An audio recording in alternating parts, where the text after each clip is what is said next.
Florida is taking a very different approach than New York is.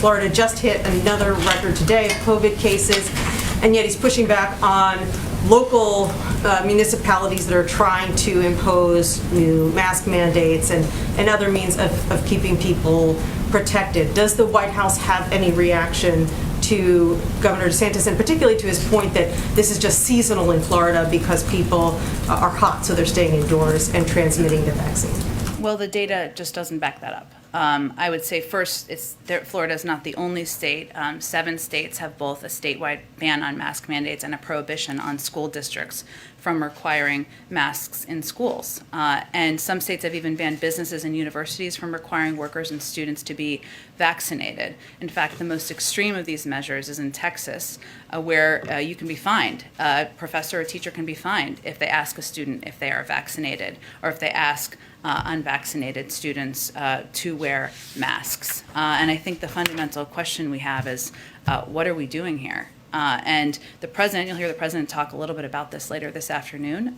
His message is going to be, we're all in this fight together, whether it's Democratic or Republican governor. And I will note, most Republican governors are doing exactly the right thing, and advocating for and taking steps to advocate for more people to get vaccinated. But if you aren't going to help, if you aren't going to abide by public health guidance, then get out of the way and let people do the right thing to lead in their communities, whether they are teachers, university leaders, private sector leaders, or others who are trying to save lives. And beyond sending messages like the president will do later today, what is the administration doing to actually communicate or work directly with some of these state officials? Sure. Well, I would first say that we are continuing to send surge teams out, and we are in touch with a range of states and leaders in those states about how we can provide assistance that's going to help them directly. So let me give you an example, or a couple of examples, I should say, of some of the states that have been hardest hit. We've actively been engaged with the governor's office in Florida to describe and offer federal support in areas like testing, increasing vaccine confidence, monitoring hospital capacity, which we've seen the Florida Hospital Association speak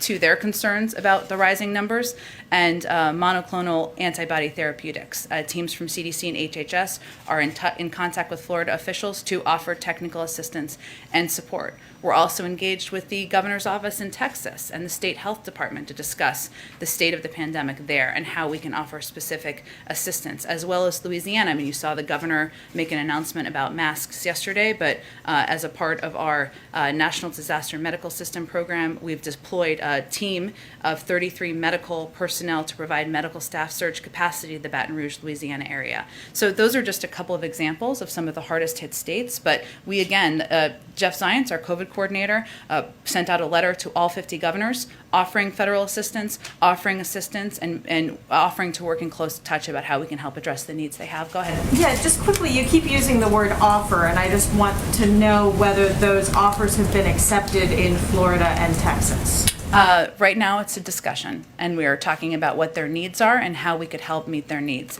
Louisiana, of course, we have sent out and deployed this disaster medical assistance team of 33 medical personnel, but ideally, we will come to agreement on how we can provide additional assistance to help address parts of the country where there are rising case numbers.